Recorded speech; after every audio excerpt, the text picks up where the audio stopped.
All right, welcome to the Young Turks. Cenk, Uygur, and Kasparian with you guys. A lot of times I start the show in a jovial mood. Not today. I am in a sour mood, if you will, and it's related to the stories. And so buckle up, brace for impact. Everyone in our path. Okay, with that fair warning, Anna, you've got the news. All right, let's get to it. We're learning more about the 15-year-old suspect in the Oxford High School shooting that took place this week, which led to the tragic deaths of 4 students. 7 others are injured and are still some of them are still receiving treatment for their injuries. Now, we're learning that there were warning signs prior to the shooting taking place, and we're also learning more details in regard to what the teachers were noticing about the students' behavior, the shooter's behavior. And we'll give you more details about his identity. His name has been released. Ethan Crumbley is his name. And we're now gonna show you what the warning signs were and what prosecutors are now saying in regard to the charges that Crumbley is facing. He faces 24 charges, including terrorism causing death and 4 counts of first-degree murder. In terms of the premeditation required for a first-degree murder charge, this just wasn't even a close call, unfortunately. This was deliberate, this was planned well in advance, and disturbingly so. Investigators say they discovered troubling videos on the suspect's cell phone from the night before the deadly incident. While they did not give specifics, he talked about shooting and killing students the next day at Oxford High School.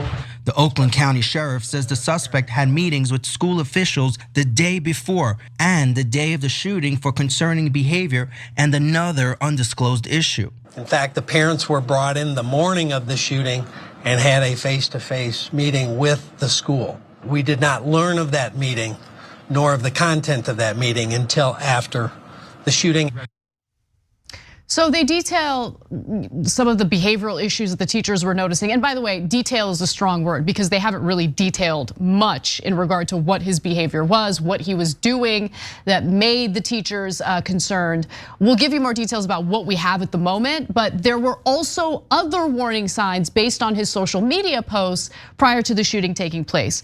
And also investigators found 2 videos on the suspect's cell phone made the night before the shootings in which he talked about shooting and killing students at the high school. Sheriff's Lieutenant Tim Willis said at the arraignment Wednesday. By the way, he has pleaded not guilty to the charges he's facing. Also, another piece of evidence investigators uncovered is a journal that was in the suspect's backpack that detailed his desire to shoot up the school to include murdering students, Lieutenant Tim Willis said during the arraignment as well. And we have some more information about what the teachers are saying, but Cenk, why don't you jump in first? Yeah. You know how many shootings there's been on school campuses since just August 1st? So September, October, November, 3 months, okay? And this is just K through 12, and we're not talking college or anything like that. 32. 32 school shootings in the last 3 months. You probably didn't hear about the great majority of them. Why? Because in America, they're super common. They're so common, it doesn't make news. Now, if you live in America, you think that's normal. The rest of the world, they can't believe it. Like really, you allow your students, your children to get murdered all the time, very regularly. Well, you think about it, 3 months, that's about 90 days, 32 shootings. So 1 out of every 3 days, your kids somewhere in the country are gonna get murdered at their schools. Now, why doesn't it happen in any other country? And if you're in America, you think, oh, no, I'm sure they're shooting people up left and right in the schools in Britain and Kenya and China. Except, no, they're not. None of them, almost no other place. They don't allow their kids to get murdered. We do, why? Oh, I got a hobby, it's guns. Guns are cool, man.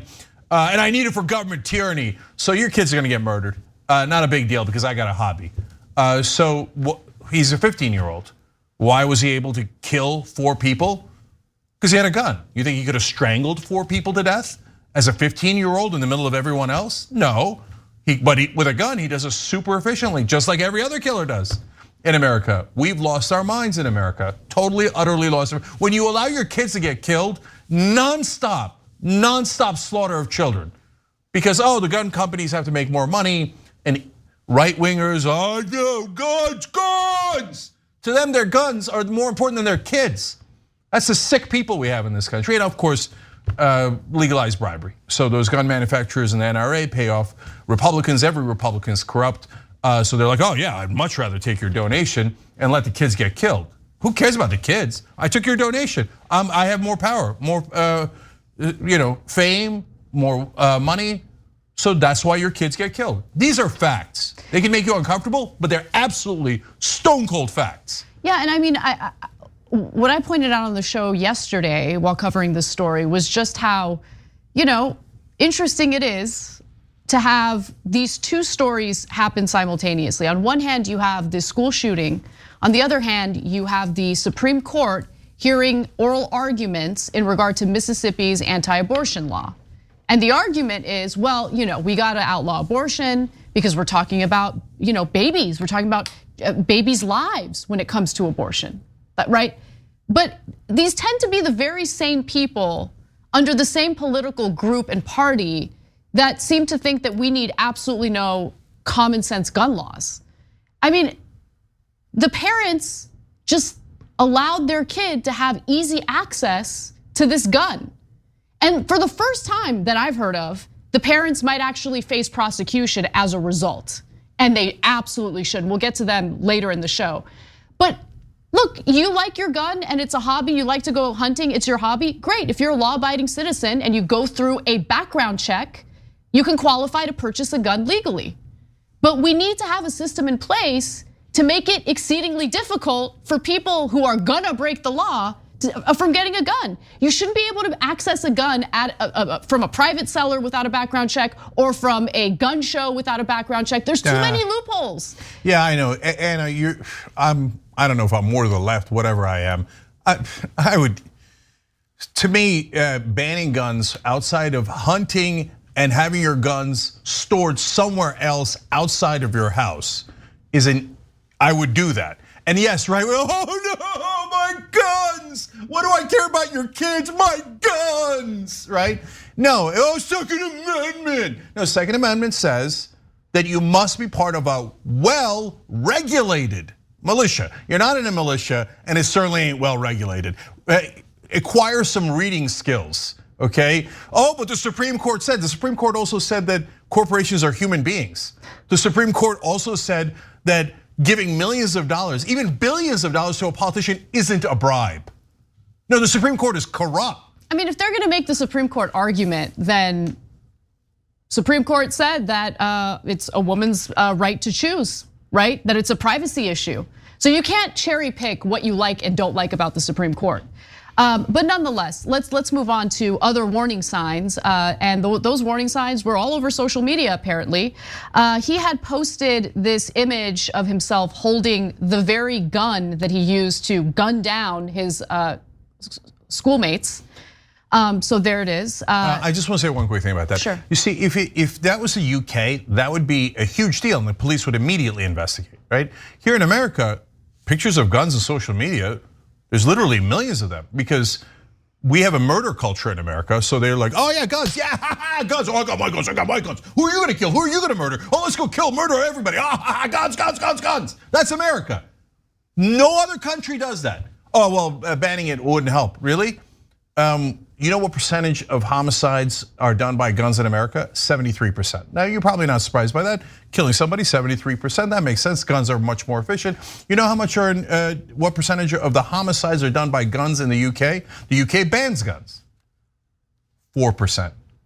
Banning guns totally works. It saves thousands. In America, it would save tens of thousands of lives every single year. But we say, nah, my hobby's more important than tens of thousands of lives, which actually at this point is not surprising because guys, the right wing now says, I don't want to wear a mask, I take vaccines, I don't believe in the world's doctors, etc. So 777,000 people have died from coronavirus. And they're like, I don't care. I don't want to wear a stupid mask. So 750,000 people died. I don't care. Constantly, the Republican Party is a pro-death party. So every time people die because of their policies, their answer is, I don't care, man, freedom. Well, how about the kids who died in Michigan? How about their freedom? How about their parents? They don't have any freedom because they're dead. But you don't mind that because you have a freaking hobby. Yeah, so, and just a quick side note on that. I mean, you watch the videos from the classrooms where students are barricading themselves, and it's just so abundantly clear that they've been trained to deal with this kind of situation. And that's the other part that's terrifying, right? Because we oftentimes discuss the loss of lives, those who are injured. We talk about the physical element to it, but the mental health toll is so severe. I was watching one of the students who lost his best friend, the football player, the varsity football player, and he was just absolutely devastated. I mean, it has a ripple effect on the entire community. But going back to what the teachers had noticed about the shooter here, a teacher in the classroom where he was a student saw and heard something, and she felt was disturbing, and they had a counseling session about it with school officials, and a phone call was left with the parents. And then there was a separate incident, a separate teacher who also voiced her concerns. On Tuesday, hours before the shooting, a different teacher in a different classroom saw some behavior that they felt was concerning, and they brought the child down to an office, had a meeting with school officials, called in the parents, and ultimately it was determined that he could go back into class. And so the sheriff is now saying that they're investigating why the educators decided that it was okay for him to go back to class, because as we know, he later opened fire.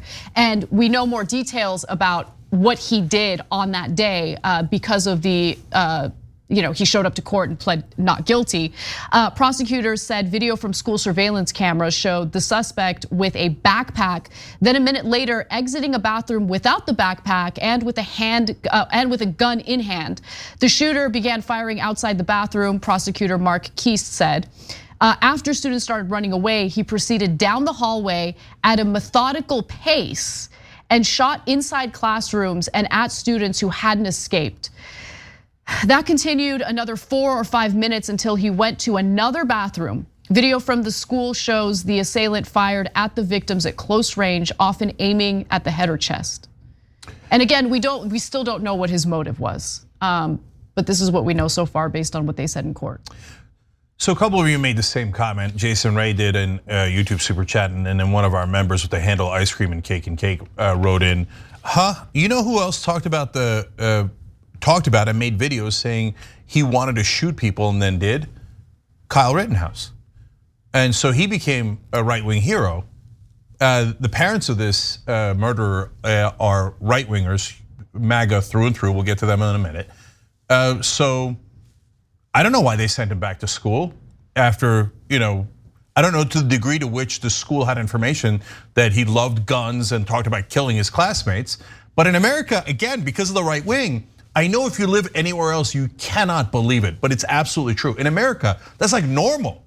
Oh yeah, hey man, parents got rights, man. And then you give their 15-year-old son who's obviously mentally unbalanced a gun, and then so what? He shot and killed your kids. So what? I got freedom, man. So look, the Republicans pretend they care about kids. QAnon has those conspiracies. Oh, the Democrats are killing the kids and drinking their blood, right? And then they say, oh no, we're pro-life, man. Democrats killed the zygotes and stuff, and then one day they were going to be people, and we care so much about the kids. And then you say, well, kids are being murdered and massacred nonstop at the schools. We don't care about that. Nah, guns and freedom. I don't care about the kids getting killed. Who cares? Well, I mean, the one lesson that I think everyone has learned at this point is that material goods and private property always takes priority over human lives, always. Yeah, so since a gun is private property, I guess it's worth way more than your kids. Guys, it's not theoretical. You think it's not gonna happen to you? There's literally a mass shooting every single day in America. That's 4 people being shot. Every single day. That's larger than the shootout at the OK Corral. And it happens every single day. You think it's not gonna happen to you or your kids? It is, and then somebody's gonna get in your grill and they're gonna yell, freedom! I got a hobby! About 40,000 people die every year from guns in America. We break every record No one's even close to us in number of gun deaths because no one's close to us in the number of guns owned. And when you point out that it's leading to 40,000 deaths, you go, yeah, I got a hobby. Okay, well, I got a hobby. It's fantasy football. I love it. I love it. I would never ever want to give it up. If they said to me, 40,000 people a year are going to die because you play fantasy football, I'd give it up instantly. Who wouldn't? What kind of a monster wouldn't? You go, yeah, I know, but I really want to draft, Cam Akers when he comes back next year. Oh, I'm going to get Tom Brady in the 5th round. So let 40,000 people die. Let 40,000 people die. I would never do that because I'm not a monster. But the right wing goes, yeah, I don't care. Who cares, man? It's your kids, not my kids. All right, I want to reset to talk a little bit about the kind of images that are being used in covering this story. And there was one particular example that stood out and was infuriating. So let's talk about that. So the suspect who opened fire at Oxford High School, killing 4 students, has been identified, and his mugshot is available. That has been released. He's being tried as an adult, even though he's 15 years old, which means that a lot of his identity can be released to the public. And I noticed that some publications, like, to be fair, it's Baller Alert, decided to go with this photo of the shooter. So let's take a quick look at that. So that is the 15-year-old suspect, Ethan Crumbley. That is an old photo. Looks like he's praying. He looks like a sweet, innocent child. This kind of sweet, innocent child that likes to shoot his classmates at close range in either the chest or the head. How about go ahead and use his mugshot, because that's a little more accurate and a little more descriptive of who this person is.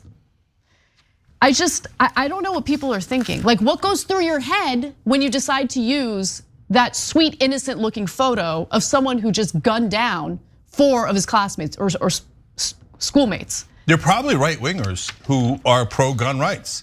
So they're like, I know nothing about Baller Alert. I just think whoever put that picture up, okay? I don't know about the publication either, okay?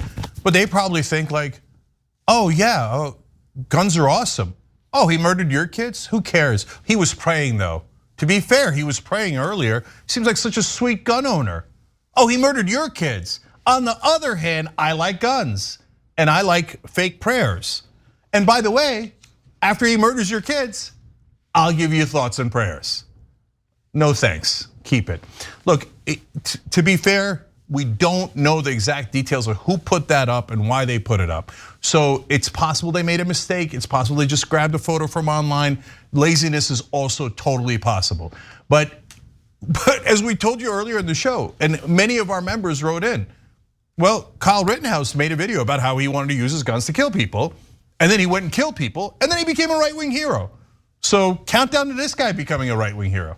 This 15-year-old kid. Oh, and the parents are totally MAGA. They'll definitely be considered heroes soon. And by the way, the parents should be arrested when they go to get arrested. If they do, then the right wing will definitely make them heroes. Oh, just because your kid, you gave your 15-year-old a kid and had him murder people. Oh, now you can't do that. Oh man, liberals hate freedom.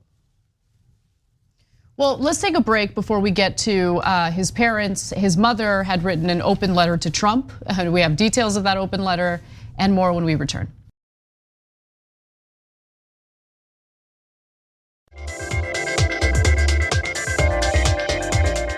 All right, back on TYT, Cenk and Anna with you guys. All right, Anna's got more news. Yep.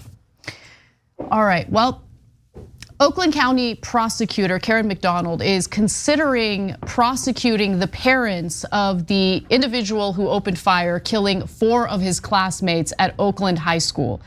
Now, the charges against the Crumbleys, Crumbleys' parents, stem from their ownership of a firearm, which McDonald said comes with legal responsibilities. Imagine that, like securing the gun properly and ensuring ammunition is kept separate.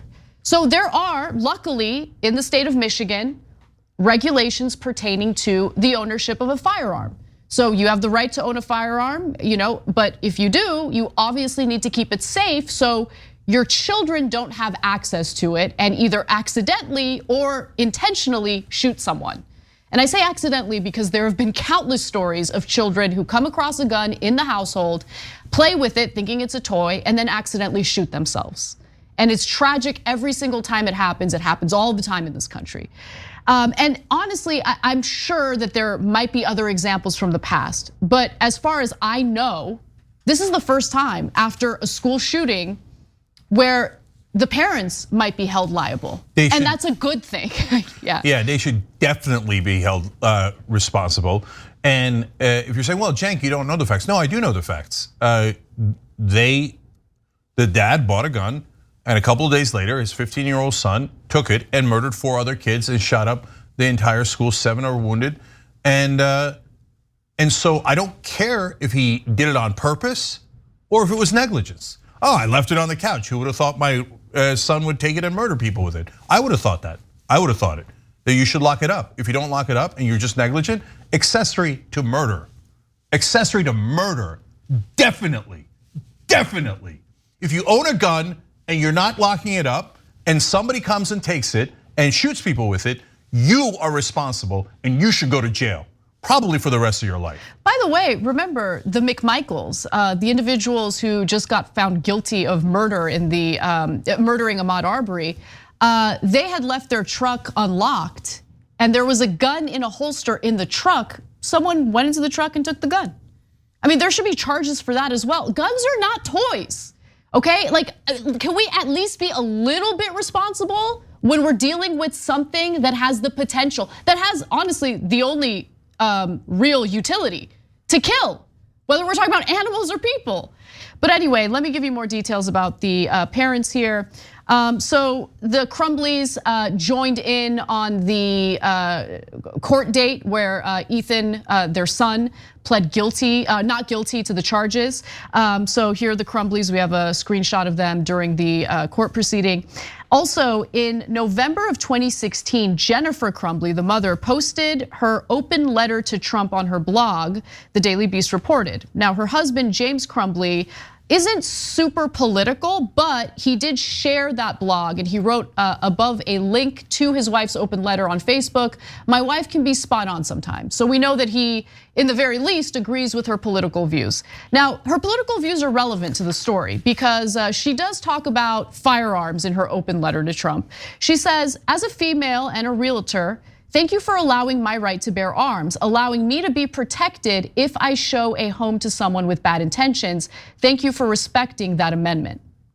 And I just think that that perspective is fascinating. I'm curious if she's reflecting on that even a little bit today.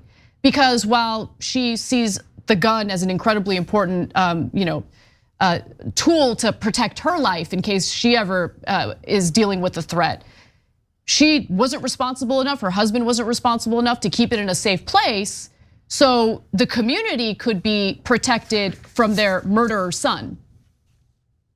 Yeah, so she has a whole bunch of things kissing Donald Trump's ass all over online, and including saying, do I mind if you grab people by the women by the genitals? I have that, you want me to read it to you? Yeah, go ahead, yeah. Let's go to graphic 5 here.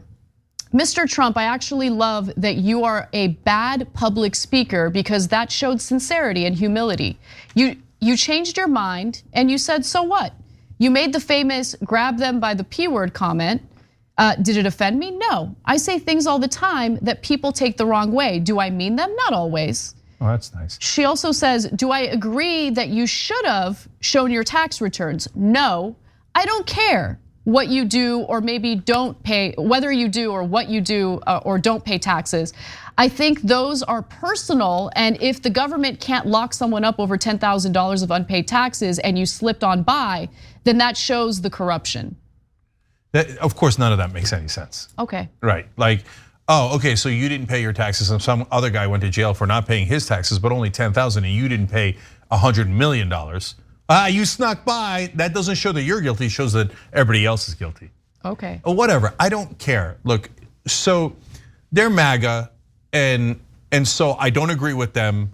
That doesn't have any bearing on whether they should be prosecuted, obviously, right?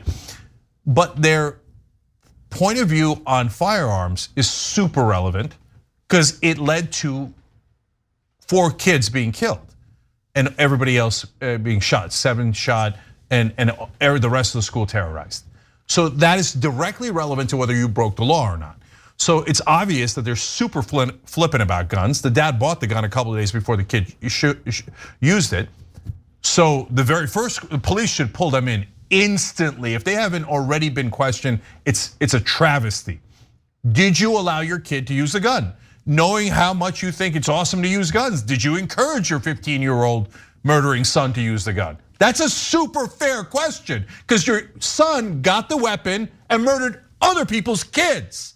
Those kids are dead, so we'd like to ask you, were you just a negligent moron, in which case we will definitely prosecute you for leaving the gun around, going, who cares, leave it on the couch, so what?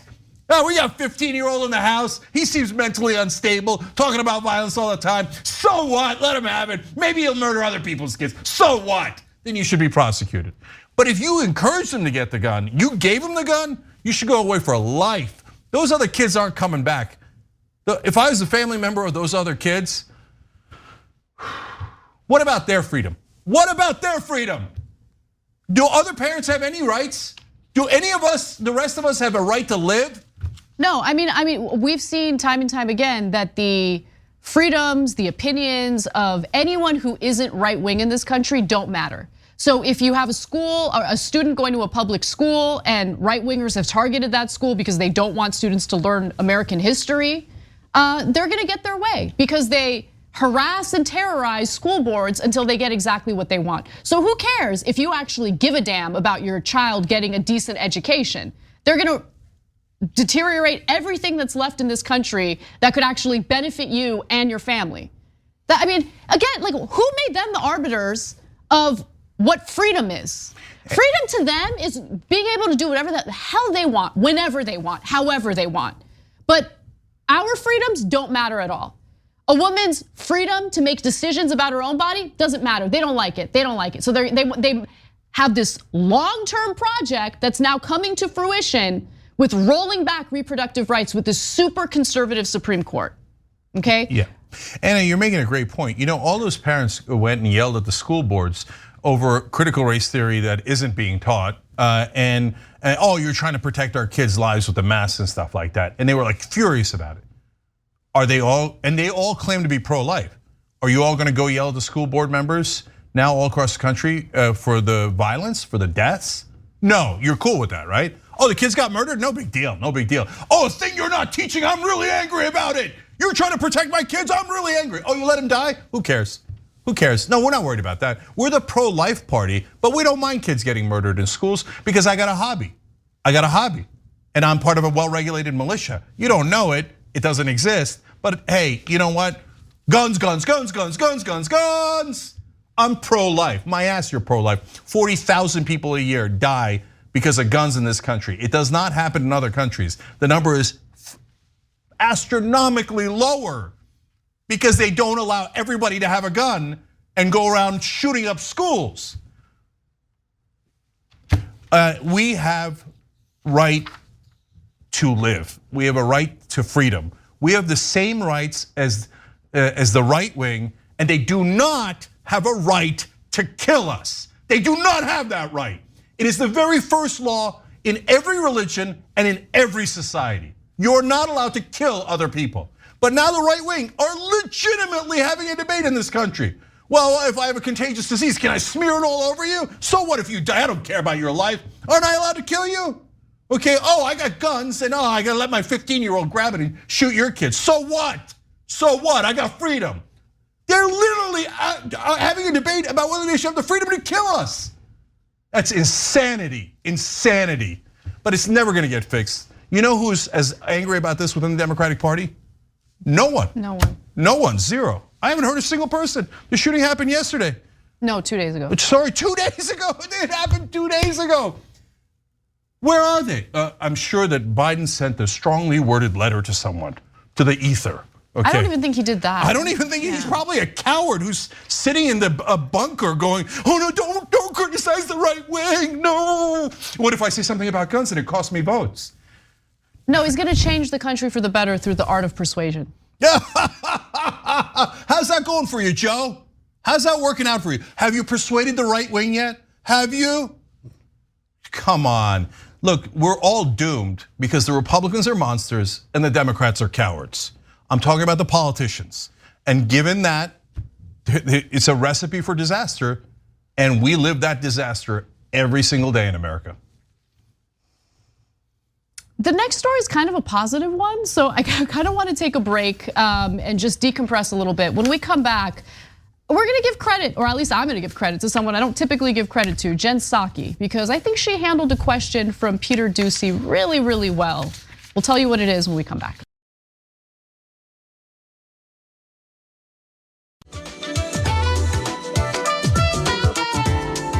All right, back on TYT, Cenk, Anna, and Cindy Martin. Cindy just joined on YouTube. There's a bright green button if you're watching with a lot of arrows pointing down to the join button on YouTube. I don't see it. Okay, yeah, I think it's on there. So that is where the button is, and that does mean you are bringing real reporting, real news, and real change to this country. Because we cannot do this alone. We all do it together. Every member is part of the Young Turks as we bring you this news. So thank you guys. All right, Anna. I don't often give White House Press Secretary Jen Psaki a lot of credit. In fact, I feel like the liberal press is too in love with her. It drives me a little bit crazy. However, she did handle a question from conservative reporter Peter Doocy really well. And it had to do with the number of COVID deaths under the Biden administration versus the Trump administration. This is the latest talking point from the right wing, and I think she handled it pretty well. So let's watch. In 2020, when roughly 220,000 Americans had already died of COVID, Joe Biden said about Trump, anyone who is responsible for that many deaths should not remain as president of the United States of America. Is that still the standard now that more Americans have died under President Biden than President Trump? Well, I think the fundamental question here is, what are you doing to save lives and protect people? And the former president was suggesting people inject bleach. Right, and then I see the disinfectant where it knocks it out in a minute, 1 minute. And is there a way we can do something like that by injection inside or almost a cleaning? Because you see it gets on the lungs and it does a tremendous number of the lungs. He apparently, reportedly, didn't even share with people he was going to interact with that he had tested positive for COVID himself. We learn also from what The Guardian is reporting about Mark Meadows' book that Trump was actually symptomatic, right? Throughout this whole process, as early as September 26, he was a little tired. They suspected he had a little cold. And this went on for days, obviously, until we found out many days later that he was positive. He continued to provide a forum for misinformation, which probably led to people not taking steps forward to protect themselves, to wear a mask, to eventually get vaccinated. Supposing we hit the body with a tremendous, whether it's ultraviolet or just very powerful light. And I think you said that hasn't been checked, but you're going to test it.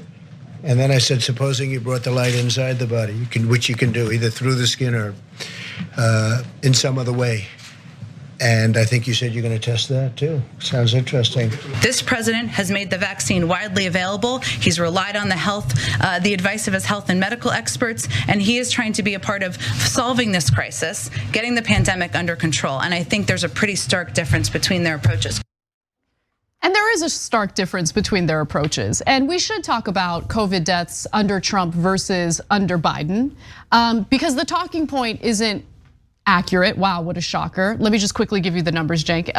Thus far, according to data from the CDC, Biden has presided over about 353,000 deaths in little over 10 months, compared to about 425,000 deaths for Trump in his final 10 plus months. So there have still been fewer deaths under Biden than under Trump in a similar time period. But you gotta actually have a nuanced argument. Like, look at the numbers and why there are still so many deaths happening, where are the deaths happening, and wow, what a shocker. If you take a look at the numbers, blue states have far less deaths because people who identify as Democrats are far more likely to get vaccinated, and if they might have a breakthrough infection, they're not gonna get hospitalized or die from it. It's very unlikely that that happens. But you look at the numbers and most of the deaths are happening among unvaccinated individuals in red states. People who are in a conservative filter bubble, a conservative media bubble. And I'll give you more details into that in just a moment. But Cenk, why don't you jump in? So I agree with you. She does deserve credit. It's the first time I've seen anyone in Democratic leadership even tweak Republicans. So congratulations, okay? Do more of that. Yeah, you're not gonna be surprised when I tell you I would have gone much further. I would have said, well, most of the overwhelming majority of the unvaccinated are the right wing. And Peter, they watch your channel and you misinform them on a daily basis, and hundreds of thousands have died because of the misinformation largely coming out of your channel. So don't ask me how we're doing when we're trying to get people to take the vaccine and you're trying super hard to make sure they don't take the vaccine. And honestly, you're killing your own voters. So I would ask you and the CEO of Fox News, and most especially the owner of Fox News, how you feel about killing your own viewers, okay? But of course, Democrats, oh my God, they would never do. This is as far as they'll ever go, but it is good. It's way better than any other Democrat. I can't believe, I mean, it's so, the exception proves the rule.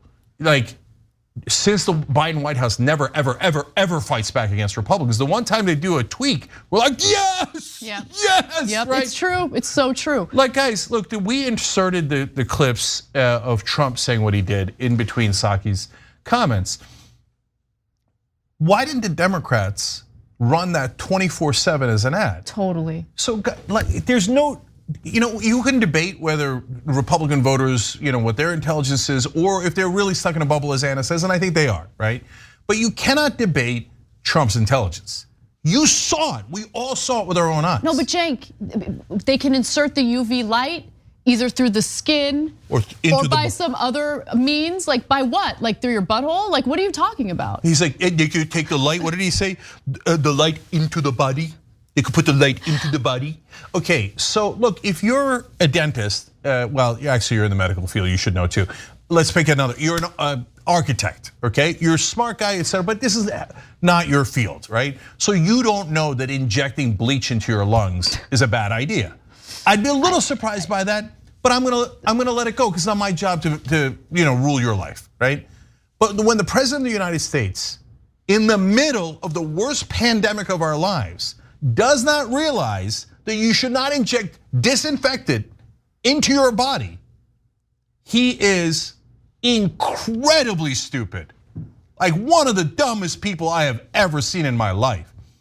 Yeah, I will allow it. That is correct. Yes. That is 100% correct. And does everybody acknowledge, and that's the thing that why I rip my hair out. If everyone in the country said, oh no, obviously Trump's a moron. We all saw it with our own eyes. The disinfectant and the UV rays and all that stuff going into the body. And he talked about the lungs, he said the lungs, injecting the disinfectant into your lungs. Yes, obviously he's a moron, but I like him anyway. Okay, well that's a different conversation. No, but that is the case. Like, I think that there is something lost in translation because to us, hearing the leader of the country say incredibly dumb and dangerous things is not appealing, not in favor of that. Like I would like a leader who knows what he's doing. I want to feel safe being led by someone, as president of the United States. However, there is a portion of the country that actually gets super turned off by, us calling him dumb or mocking his intelligence because they identify with him. Yeah, right? no, I get that. And so, but like that's where it's coming from. No, but Anna, look, if it was that and that alone, I say, hey, look, it is what it is, and it's a democracy, by the way. Okay, if you like that, hey, maybe we should, maybe we should inject bleach, or hey, I like leaders who are dumb. We will get lost. It'll be an adventure. It'll be great. Like a bunch of people will die, but look, it'll be more fun and more adventurous, right? Okay, fine. That's definitely not fun or adventurous. Okay. No, not for me, but apparently for the right wing, they love it. Okay, that's fine. Okay, what is not fine is Anna. They do not agree to that. They think Trump's a genius. And part of the reason why they think that, and you think the mainstream media is tough on Trump, I think they barely laid a glove on him. So the mainstream media nonstop talks about Trump's strategy. And he's doing this as a distraction and his strategy for this. And how is he, contemplating the attack on 24 and the strategy. What are you guys talking about? The guy's a blithering idiot. But they won't say it because, oh, that's offensive. Well, if the news is offensive, then go be a plumber or be an architect. It's a good job. But don't do news. The news is the news, whether you find it offensive or not. He did say those things. He is a moron. Anyone who doesn't say he's a moron is not in the news business. Oh, that's an opinion. Really? Is it? You think it's debatable? You think it's debatable. If you think it's just an opinion, you're saying it's debatable whether we should inject bleach into our lungs to cure coronavirus. I just can't get over the UV light and how the UV light would be applied. Like that's my yeah, I feel like that was really underplayed by the press. We should have focused on that more. Anyway, let's get back to the substance of the argument that we're hearing from the right in regard to COVID deaths. First of all, let me just note, hundreds of thousands of COVID deaths under any president is awful. And I'm not giving Biden like a round of applause. He has handled COVID better than Donald Trump. However, he's so terrified of doing anything that requires real leadership because it would offend the right wing. And to be sure, his mild vaccine mandates, which have all sorts of loopholes for private businesses, is now being challenged in the courts. Right, so yes, the Republicans fight tooth and nail to ensure that as many Americans die from this virus as humanly possible. Great, but nonetheless, let me go to what the real numbers are, because if you look at the number of COVID deaths state by state, you see a difference between blue states and red states. So let's go to okay, the vaccines. Okay, in October, 25 out of every 100,000 residents of heavily Trump counties died from COVID, more than 3 times higher than the rate in heavily Biden counties, meaning counties that voted for Biden. So in those blue counties, it's 7.8 per 100,000 deaths. October was the 5th consecutive month that the percentage gap between the death rates in Trump counties and Biden counties widened. So we're still seeing, not only are we still seeing more deaths in red states and red counties, that gap between blue counties and red counties, it continues to widen, meaning less Democratic voters are dying from COVID because they're getting vaccinated, and more Republican voters are dying because they refuse to get vaccinated. The vaccines are remarkably effective at preventing severe COVID at almost 40% of Republicans or Republican adults remaining unvaccinated, compared with about just 10% of Democratic adults. Look, they ruin it for everybody else in 1,000 different ways. You've got the immunocompromised, and we're all still having to wear masks, and the variants keep popping up because of the unvaccinated. But overall, I'm exhausted from trying to save your lives. And so you're dying at 3 times the rate that we are. Here we are ripping our hair out trying to save Republican lives. And they're like, oh yeah, hashtag freedom, I got the right to die. All right, okay, what am I gonna do? Go for it. So now to Biden, Anna, I think Biden has fallen flat on 1,000 things. If you watch A Minute of the Young Turks, you know how harsh I am on Joe Biden.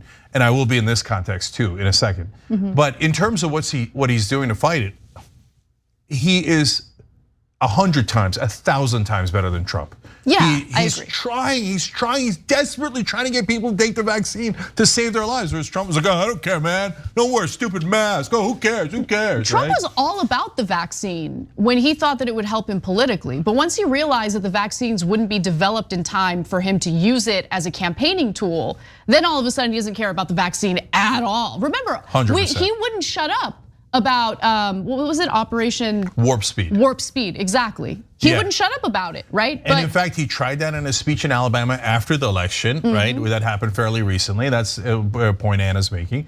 And when the crowd booed, he was like, oh, ditch it. He's like, oh, I meant freedom. Yeah, freedom not to do the vaccine. Operation Freedom. Okay, so, but Biden is terrible on getting the vaccine to the rest of the world. He says, oh yeah, I lifted the waiver. No, he did. He didn't do a single thing after that. And he could use just a smidge of his power to make sure that it gets to the rest of the world, because we're not even using it. Our right wingers won't take it. They won't take it, so give it to the rest of the world. You know how many people have died since our greedy drug companies have said that they're prioritizing their profits over people's lives? Across the world, because we will not share the vaccine, over 4 million people have died from COVID. Since we could have shared the vaccine, but chose not to. Right. That's on Biden. That's on Biden. And this is about lifting the patent to allow other countries to manufacture the vaccine themselves. And Biden just said, yeah, I will allow it. But it takes more than that. It takes conversations with other world leaders who tend to be more favorable toward the drug companies than to their own citizens. Yeah, no, he has to apply pressure, and he has chosen on purpose not to do that. And there's reporting that in internal conversations, he's basically winking and nodding to the other countries. Hey, listen, I just said we'd lift a waiver here as a PR move, okay? And the mainstream media in this country works for me. So they'll tell everybody I lifted the waiver and give me credit for saving people's lives, but then make sure that we're all supporting the drug companies and we don't actually lift the waiver. And that's what happened, and 4 million people died, okay? And a lot more are gonna die because our politicians are bought off by drug companies. And apparently they are in Norway and even other countries as well, because they're all, Europe on this issue, Europe normally is way better than us on many policies. On this, they're awful. They're despicable what they've done to protect drug companies. Last thing, and it's important and we shouldn't gloss over it. Trump clearly knew at a bare minimum that he might have been COVID positive because he tested COVID positive. He also tested COVID negative. But guys, if you get 2 tests, one says positive and the other one negative. You don't get to pick the one you like the most, right? And you all know that you're taking a risk. Like, here's how you know, right? If you tested positive and negative and you didn't even bother doing a 3rd test, would you go hug your grandparents if they were unvaccinated? I hope to God you wouldn't, right? Would you breathe all over them? Would you share the same food? I hope to God you wouldn't, right? And Trump, knowing that he might have coronavirus, which it turns out he did, right? Went to that debate with Joe Biden in an enclosed room. And this is important, this is important. He refused to get tested. They were supposed to get tested, and he said, oh, I showed up late, so I don't want to get tested. He met with Gold Star families. Oh yeah, I know for right wingers, I guarantee you they think, oh, that's smart, man. Because then if he goes to the debate, then Biden gets COVID because Trump gets COVID and then Biden dies. Because that's the right way in this country. They would have loved it if he murdered his presidential opponent.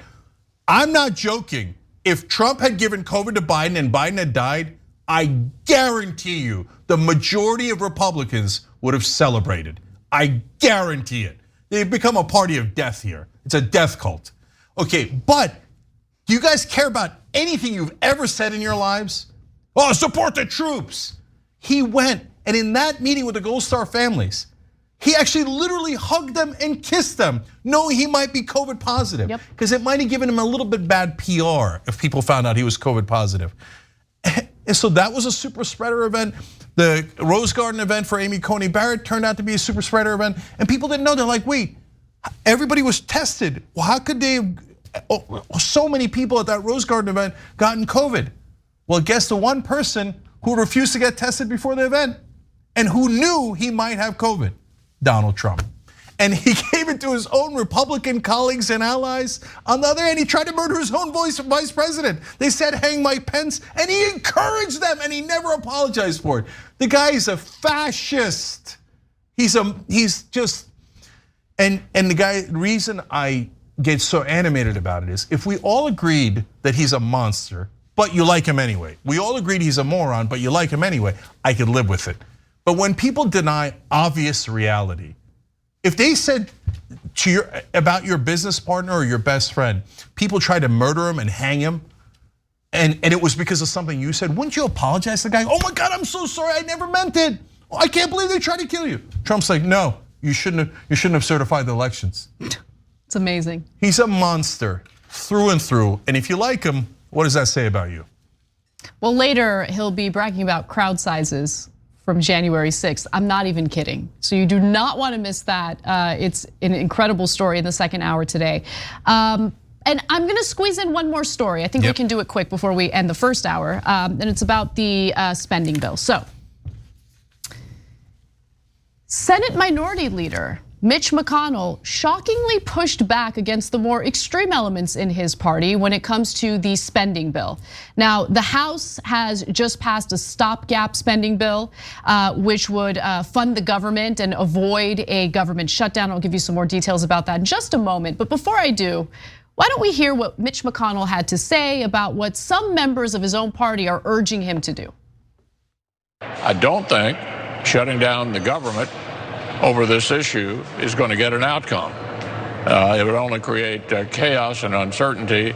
So I don't think that's the best vehicle to get this job done. I think the courts are likely to get it done. Just to put a fine point, you're saying you can avert a shutdown or not, sir?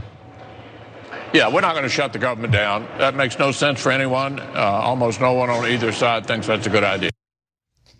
Now, why would anyone think it's a good idea to shut the government down? Well, the potential of a government shutdown is what some Republican senators like Mike Lee, Ted Cruz, Roger Marshall are using as leverage in order to do away with Biden's vaccine mandate.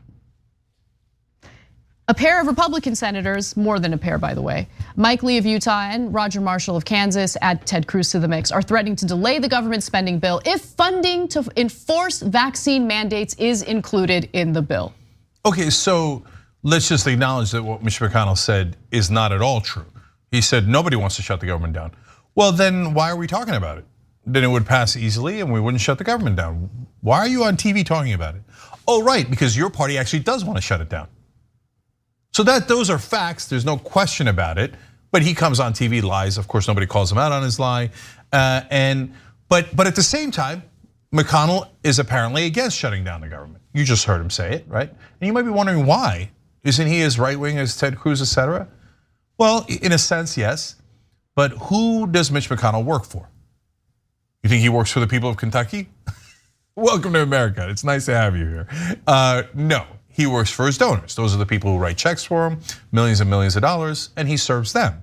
Every real American knows that. Even if you're a Republican, diehard Republican. If you're a diehard McConnell fan, is there a single one of you out there that's like that? Anyway, you know that McConnell works for the people who've written literally hundreds of millions of dollars in checks to McConnell and the Republican Party. He's collected them. So those donors are like, you're gonna shut the government down and hurt the stock market? No, no. I don't care what Trump is saying. I don't care what anybody's saying. I don't care what Ted Cruz is saying. Yeah, use it as leverage to do whatever barbaric thing to get us more tax cuts, etc. But this vaccine thing, no, that doesn't even help us.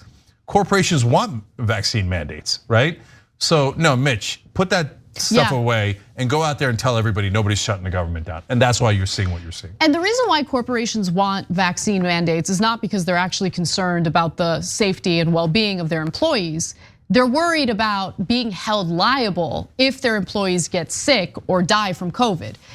The one thing that I will give Democratic lawmakers credit for is they did not allow any type of provision in COVID relief bills that would clear corporations of liability if their employees get sick with COVID. Yeah. And that's incredibly important because then it pressures companies to be in favor of vaccine mandates. Yeah, Anna's 100% right about the lawsuits. They're very concerned about that, but they also care about productivity. And if their workers are sick or dead, they're not as productive. So they won't remember how obsessed they are with the labor shortage, and they want to drive everybody back to work and lower your wages again, right? And so there's two reasons why they're in favor of vaccine mandates, and that's why they're telling Mitch McConnell, get out there and make sure that you're fighting not to shut the government down because that would hurt our stock market. Plus, we love the vaccine mandates, and we love that we're not the ones doing it. The government is making us do it, right? So that's why they're huffing and puffing, and it's in a sense it's real because the Republicans are the ones that are saying let's shut it down. But in another sense, it's all obviously a bluff, and they're not going to shut it down. They all work for multinational corporations. One final thing that I'll note is, I mentioned earlier that the House has an agreement on a government funding bill, but they're really just kicking the can down the road because of the disagreements between the two parties. So House Appropriations Committee Chairwoman Rosa DeLauro has said that she announced today that the House Democrats have agreed with Republican negotiators to move forward with a continuing resolution that would keep the government funded only through February 18th. So if this passes in the Senate, don't worry, we're gonna come back to square one in February. Yeah, guys, this is definitely also the Democrats' fault. We're the only show that it tells you exactly what the problems are with both parties, okay? So why is it the Democrats' fault? None of them want to shut down the government. The Republicans are the ones that want to shut it down. Well, it's Democrats' fault because they could just get rid of the filibuster and be done with this. Yep. But they're like, oh no, we want the Republican permission to pass any bill And so we will not end the filibuster. This and the debt ceiling.